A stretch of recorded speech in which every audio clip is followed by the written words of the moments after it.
நண்பர்களுக்கு வணக்கம். இப்போ இந்த வீடியோவில் நம்ம பார்க்க இருக்கிறது ட்ரைனேஜ் லைனில், அதாவது வீட்டை சுற்றி அவுட்டரில், காம்பவுண்டில் அவுட்டரில் வரக்கூடிய லைன்.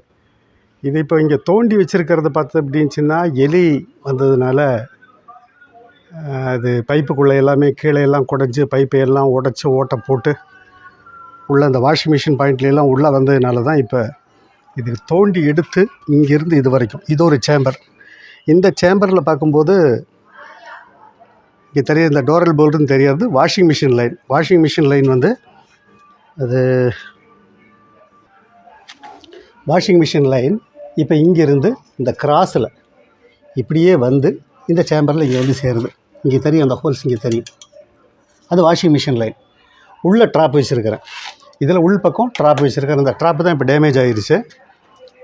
அடுத்தது பார்த்து அப்படின்னுச்சுன்னா மாடியில் இருந்து வரக்கூடிய வாஷ் பேசின், மாடியில் டைனிங் வாஷ் பேசின் லைன் இது. அப்புறம் மொட்டை மாடியில் இருந்து வரக்கூடிய துவைக்கிற தண்ணி, வாஷிங் ஏரியாவுடைய வாட்டர் பூராமே இந்த பைப்பில் தான் வருது. அப்ஸ்டேரில் இருந்து அந்த டோர் டீ தெரிகிறது பார்த்தீங்கன்னா டைனிங் வாஷ் பேசின் இது. அதுக்கு மேலே டாப்பில் பார்த்தது அப்படின்னுச்சுன்னா வாஷிங் ஏரியா, துவைக்கிற கல்லிலேருந்து வர்ற தண்ணி. இதெல்லாம் டைரெக்டாக கொண்டு வந்து முதல்ல பார்க்கும்போது பார்த்து அப்படின்னுச்சுன்னா இந்த ட்ரைனேஜில் இப்படியே தான் விட்டுட்டேன். ஒரு 20 வருஷத்துக்கு முன்னால் செஞ்ச வேலை இது. அங்கே பார்த்திங்கன்னா தெரியும், எல்போ இருக்குது. எல்போலேருந்து டைரெக்டாக அப்படியே வந்து இந்த லாங் வியூ காட்டுறேன், அப்படியே வந்து அந்த சேம்பர் கட்டி சேம்பரில் விட்டாச்சு. இந்த சேம்பரில் இந்த 2 லைன் விட்டுருக்குது. அப்புறம் இங்கே வாஷிங் ஏரியாவில் இங்கே துவைக்கிற கல் இருக்குது. துவைக்கிற கல்லோட லைன் வந்துட்டு இந்த கார்னரில், அது வந்துட்டு உள்ள ஒரு ட்ராப் சிஸ்டம் வச்சு தான் அதில் கொடுத்துருக்குது. அப்புறம் மற்றபடி கிச்சன் சிங்க் லைனு இதெல்லாம் கொஞ்சம் இப்போ பிரித்து வேலை செய்யுது பார்த்திங்களா. இது எல்லாமே உடச்சி வச்சுருக்குது. அது என்ன பண்ண போகிறோம் அப்படிங்கிறத இப்போ பேசுவோம். இது ரெயின் வாட்டர் லைனுடைய ஜங்ஷன். இப்போ இது வரைக்கும் உடச்சிருக்கிறேன், அதெல்லாம் பழைய ஃப்ளோரிங். இந்த ஃப்ளோரிங் எல்லாம் இங்கே உடச்சி எடுத்து தான் கொஞ்சம், இது வந்துட்டு கிரவுண்ட் ஃப்ளோரில் இருக்கிற bathroom waste water, first floor second ஃப்ளோருடைய பாத்ரூம் வேஸ்ட் வாட்டர். இந்த 2 லைனை நேராக வந்து இதில் தான் இப்படி சேருது. இந்த ஹோல் வந்துட்டு டாய்லெட் லைன், பிரேக் பண்ணும்போது அது உடஞ்சிது. இது வந்துட்டு இந்த சேம்பரில் தான் இந்த 2 லைனும் பார்த்திங்கன்னா தெரியும், 2 லைனும் இதில் தான் வந்து சேருது. இது எல்லாமே இப்போ டைரெக்டாக ஃபஸ்ட்டு கொடுத்தது 15 வருஷத்துக்கு முன்னால் எல்லாமே ஓப்பன் ட்ரைனேஜ், காம்பவுண்டுக்கு வெளியே ஓப்பன் ட்ரைனேஜ் கிடையாது, டிச்சுன்னு சொல்லுவோம் இல்லையா. அந்த ஓப்பன் ட்ரைனேஜ் இல்லாததுனால அவங்கவுங்க ஒவ்வொரு வீட்டுக்காரங்களும் சோக் பெட் போட்டு அந்த சோக் பெட்டில் தண்ணியை விடும்போது எந்த விதமான டிஸ்டர்பன்ஸ் இல்லாமல் கிளியராக இருந்தது. இந்த ஓப்பன் ட்ரைனேஜ் வர ஆரம்பித்த உடனே ஆட்டோமேட்டிக்காக எலி, அப்புறம் ஒரு சிகப்பு கலரில் ஒரு புழு ஒன்று இருக்குது, ஏறக்குறைய ஒரு 3/4 அடி 1 அடி நீளத்தில் 2வது மாடி ஏறி வந்துடுது. ஓப்பன் ட்ரைனேஜ் வந்ததுக்கு பின்னால் தான் இவ்வளவு பிரச்சனை. அதுலேயும் பார்க்கும்போது இந்த நமக்கு இந்த பைப் லைனில் எல்லாமே 2வது மாடி வரைக்கும் எலி, அந்த புழு சிகப்பு கலரில் ஒரு புழு, அது மண்புழு அல்ல. நான் இப்போ இந்த லைன் எல்லாம் கொண்டு வந்து டைரெக்டாகவும் வெளியே கொடுக்கல. அது பார்த்திங்கன்னா பக்கா சீல்டு, ட்ராப்பில் வச்சு ட்ராப்பு மூலமாக தான் வெளியே போகுது. இந்த பேரிவேர் பீட்ராப் ஒன்று வச்சு அந்த ட்ராப்பில் விழுந்து தான் வெளியே போகுது. இத்தனை இருந்தும் எங்கேயோ தரையிலையோ செவுத்துலையோ எங்கேயோ ஓட்டையை போட்டு உள்ளே வர்றது ஆட்டோமேட்டிக்காக அது பாட்டுக்கு வர ஆரம்பிச்சிருது. அதனால் இது என்ன அப்படின்னுச்சுன்னா, இந்த சேம்பரில் எல்லாமே கொடுத்து வச்சுருக்கிறத எல்லாம் எடுத்து பக்கத்தில் ஒவ்வொரு ட்ராப் வச்சு ட்ராப்பில் கொடுக்கறத அப்போ பிளான் பண்ணியாச்சு. ஏன்னா பைப் எல்லாத்தையுமே கடித்து ஓட்டை போட்டுருச்சு. அதனால் டைரெக்டாக மாடி ஏற ஆரம்பித்தாச்சு. அதெல்லாமே கொஞ்சம் பிடிச்சி எல்லாமே அரெஸ்ட் பண்ணியாச்சு எலியை. ஆனாலும் மறுபடி ஒரு எலி அரெஸ்ட் பண்ணியாச்சுன்னா அடுத்தது வரும் இல்லையா. அதனால் ஒவ்வொரு இடத்துலையுமே பார்த்தீங்கன்னா ஒவ்வொரு ட்ராப் சிஸ்டம் வச்சு அந்த ட்ராப் மூலமாக டைரெக்டாக கொடுக்காம, இது மாடியிலிருந்து வரக்கூடிய ஒரு லைன் அப்படின்னா இது பார்த்திங்கன்னா தெரியும், டைரெக்டாக இப்போ இதில் வந்து சேருது இல்லையா அந்த லைனு, அந்த எல்போவிலேருந்து வந்து இந்த இடத்துல சேருது. இதை வந்துட்டு ட்ராப்பில் கன்வர்ஷன் பண்ணி அதிலிருந்து ட்ராப்புக்கு வந்து ட்ராப்பு மூலமாக தான் இதில் வரணும். இப்போ என்னன்னா ட்ராப்பை தாண்டி எதுவுமே நமக்கு வர்றதுக்கு வாய்ப்பில்லை. சிஸ்டம் கரெக்டாக 15 வருஷத்துக்கு முன்னால் இதெல்லாம் தேவையில்லையா இருந்தது. இப்போ இதெல்லாம் ரொம்ப ரொம்ப முக்கியமான ஒரு விஷயமாயிருச்சு. அதனால் இது எல்லாமே கொஞ்சம் பிரித்து எடுத்து இப்போ நான் சொல்லிகிட்டு இருக்கிற வீடியோவில் எல்லாமே பார்த்து அப்படின்னா டைரெக்டாக கனெக்ஷன் கொடுக்காதீங்க. வெளிப்பக்கம் ஒரு ட்ராப் வச்சுருக்கிறேன் காம்பவுண்டுக்கிட்ட, அது உங்களுக்கு காட்டிட்டேன். இருந்தாலும் இந்த சேம்பரில் கொடுக்கறதும் பிரச்சனை வருது. இப்போ அதனால் பார்த்தது அப்படின்னுச்சுன்னா ஒவ்வொரு இடத்துலையுமே இந்த ட்ராப்பை வச்சு ட்ராப்பு மூலமாக லைனை நம்ம செட் பண்ணிட்டோம் அப்படின்னா வீட்டில் இருக்கிறவங்களுக்கு ரொம்ப சேஃப்டி. இதில் பூரான் வருது, எலி இந்த மாதிரி ஐட்டங்கள் வருது, கரப்பாம்பூச்சி சாதாரணமாக எல்லா பக்கமே வந்துக்கிட்டு இருக்கிறது தான். இப்போ இந்த லைன் வந்துட்டு இது கட் பண்ணி எடுக்கிறேன். இப்போ இந்த லைன் வந்து இப்படியே வந்து இங்கேயும் கட் பண்ணியிருக்கிறேன், இது எடுக்கணும். இப்போ அந்த பக்கம் இருந்து வர்ற அந்த வாஷிங் மிஷின் லைனை வந்து அங்கேருந்து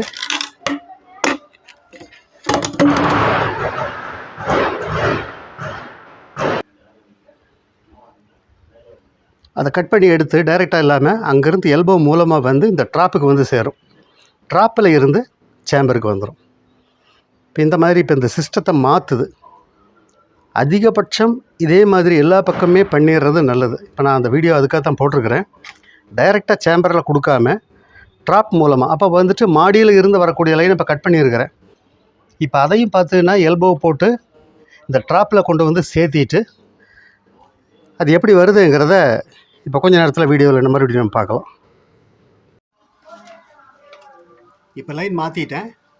மாடியிலிருந்து வர லைன் ஒரு ஷூ எல்போ போட்டு ஸ்ட்ரைட்டாக இங்கே வந்து சேர்ந்துருது. கீழே இந்த வாஷிங் மிஷின் லைனும் கீழே பார்த்தீங்கன்னா எல்போவெல்லாம் கட் பண்ணியாச்சு. கட் பண்ணிவிட்டு அதுவும் பார்த்தது அப்படின்னுச்சுன்னா இங்கே வந்து சேர்ந்தாச்சு. இப்போ இது ரெண்டு சேர்கிற இடத்துல நம்ம ட்ராப் வைக்கும்போது முதலையும் சொல்லியிருக்கிறேன், ஒரு 3 இன்ச்சு பக்காவாக ஒரு காங்க்ரீட் போட்டுறணும். நான் இதில் காங்க்ரீட் போட்டிருக்கிறேன் 3 இன்ச்சுக்கு. காங்க்ரீட் போட்டு அந்த ட்ராப் வைக்கும்போது ட்ராப் நல்ல சீல்டு, அடிப்பக்கம் அந்த அளவுக்கு சீல்டாக இருக்கணும். பாருங்களேன், நல்ல லிக்யூடாக போகணும். வெறும் மண்ணில் உட்கார வைக்கவே கூடாது. ஏற்கனவே போட்டிருக்கிறேன். அந்த சீல்டு எப்படி வரும் அப்படின்னு தெரியறதுக்காக தான் இதை மறுபடி போடுறேன்.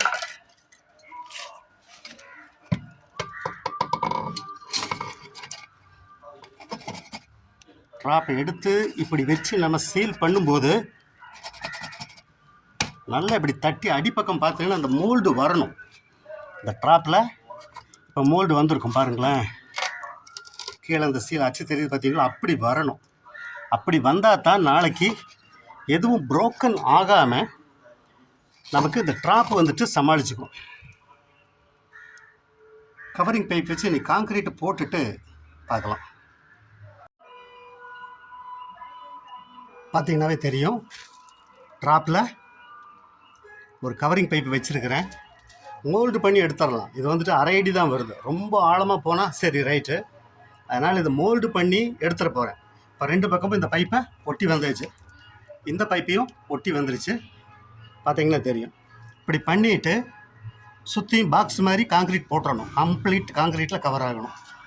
நான் அந்த பிவிசி கல்லி ட்ராப்பெல்லாம் நான் வைக்க மாட்டேன். அது வந்துட்டு எனக்கு அது அவ்வளோதான் இந்த அளவுக்கு ஒரு ஃபினிஷிங் அதில் கொடுக்க முடியறதில்ல. அதனால் பிவிசி கல்லி ட்ராப்பெல்லாம் நான் யூஸ் பண்ணுறது கிடையாது. இந்த மாதிரி ட்ராப் அப்படின்னுச்சுன்னா ஃபினிஷிங் நல்லா பக்காவாக இருக்கும், வாட்டர் சீல் நல்லா இருக்கும். அதே மாதிரி தான் நம்ம எப்பவும் பண்ணும்போது பார்த்தோன்னா ஒரு எல்போ தான் வரணும். ஒரு ஷூ ஒரு எல்போ இருந்ததுன்னா கூட கம்பி விட்டுது அப்படின்னுச்சுன்னா அந்த மட்டத்துக்கு வந்துடும். 2 எல்போ 3 எல்போ லைனில் வரக்கூடாது. கன்சில்டு லைனில் எல்போ வரக்கூடாது. 2 எல்போ 3 எல்போ ஒரே எல்போவில் வந்து சேர்ந்துடணும். இப்போ காங்க்ரீட்டை நம்ம போட்டுட்டு ஃபினிஷிங் நம்ம பார்க்கலாம். ட்ராப்பு செட் பண்ணும்போது இந்த லெவல் ரொம்ப முக்கியமாக பார்த்துக்கணும். லெவல் கரெக்டாக இருக்கிற மாதிரி வச்சுட்டு தான் நம்ம ஃபினிஷிங் கொடுக்கணும். அப்போ தான் மட்டமாக இருந்ததுனா தான் அந்த வாட்டர் சீல் நல்லா கரெக்டாக இருக்கும். தண்ணீர் மட்டம் கரெக்டாக அந்த 4 இன்ச்சு நமக்கு சீல் கிடைக்கும். இப்படி ஏறி இறங்கியெல்லாம் வரக்கூடாது. இந்த மாதிரி இப்படி சாஞ்சிட்டு எல்லாமே போகக்கூடாது.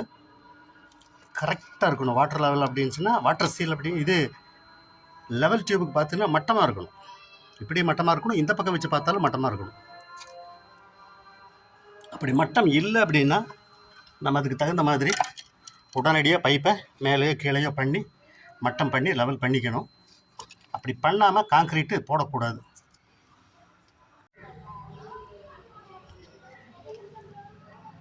இப்போது பார்த்தீங்கன்னா தெரியும், இது இப்போது 6 இன்ச்சு 5.5 இன்ச் வருது.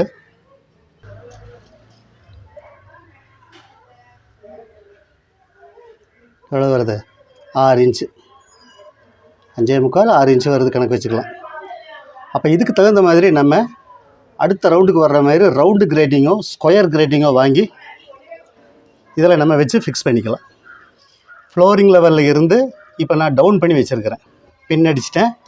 இந்த ரவுண்டு பார்த்தீங்கன்னா கரெக்டாக இருக்குது. இந்த பைப் பார்த்திங்கன்னா ஃபினிஷிங் நல்லா இருந்திருக்கும். இனி உள்ளே எல்லாம் கொஞ்சம் சிமெண்ட் பால் வச்சு நைஸ் பண்ணணும். இந்த சிமெண்ட் பால் அப்படியே ரவுண்டு வச்சுட்டு கிளியர் பண்ணிட்டோன்னா போதும். இது 2 வச்சாச்சு.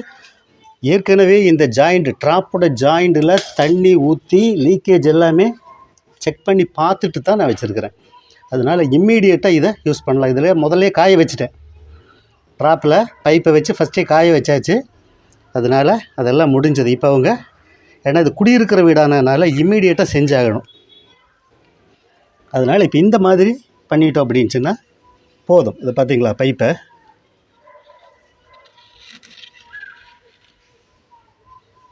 சுற்றியும் பார்த்தீங்கன்னா தெரியும். இந்த மாதிரி வச்சு மோல்டு பண்ணி உடனே எடுத்துடணும். அடுத்த நாள் வரைக்கும் மேசனே சில டைம் பார்த்தீங்கன்னா மிஸ்டேக் பண்ணிடுறாங்க. அடுத்த நாள் பார்த்து அப்படின்னா பைப் எடுக்க வராது. பைப் எடுக்க வராமல் இருக்கும்போது வெட்டி தட்டி எடுக்கும்போது இந்த போட்ட காங்க்ரீட் எல்லாமே லைனில் யூஸ் பண்ணவே ஆரம்பிச்சிட்டாங்க. தண்ணி வந்துட்டுருக்குது. அடுத்த நாள் ஆகும்போது தட்டி கொட்டி எடுத்தது அப்படின்னுச்சுன்னா எல்லாமே கிராக் விட்டுரும். அதனால் காங்க்ரீட்டை இந்த மாதிரி பாக்ஸ் பண்ணணும். ட்ராப் வச்சோம் அப்படின்னா ட்ராப்புக்கு மேலே இந்த அளவுக்கு ஒரு பாக்ஸ் போட்டோன்னா தான் ட்ராப்புக்கு ஸ்ட்ராங்கு. ட்ராப்புக்கு அடியிலேயே 3 இன்ச்சு காங்க்ரீட் வரணும். ஸ்லோப் கரெக்டாக இருக்கணும். ட்ராப்பு மட்டமாக வைக்கணும். பெண்டு வந்துட்டு அதிகம் வரக்கூடாது. இந்த ட்ராப்புக்கு வந்துட்டு ஜங்ஷனுக்கு போனால் பிரச்சனையே இல்லை. எக்ஸ்ட்ரா உள்ளே நீட்டிகிட்டு இருக்கிறது நாளைக்கு நம்ம ஆக்ஸா பிளேடில் அது எப்போ வேணாலும் வெட்டிக்கலாம். இந்த சேம்பர் வேலை செய்யும்போது அதை வெட்டி ஃபினிஷிங் கொடுத்துக்கலாம். அப்போ அவுட்டரில் ஒரு ட்ராப் வைக்கிறதுனா இந்த மாதிரி செஞ்சால் நல்ல ஃபினிஷிங்காக கிளியராக இருக்கும்.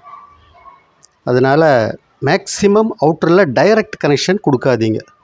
வீட்டை சுற்றி வரக்கூடிய இடங்களில் டைரக்ட் கனெக்ஷன் கொடுக்காம இந்த மாதிரி ட்ராப்பை வச்சு ட்ராப்பிலிருந்து கொடுக்கறது. அதான் மறுபடியும் அதான் சொல்கிறேன். 15 வருஷத்துக்கு முன்னால் 15-20 வருஷமே இருக்குது. அதுக்கு முன்னால் செஞ்ச வீடானதுனால அப்போ வந்துட்டு ஓப்பன் ட்ரைனேஜ் இல்லாததுனால எந்த விதமான பிரச்சனையுமே இல்லை.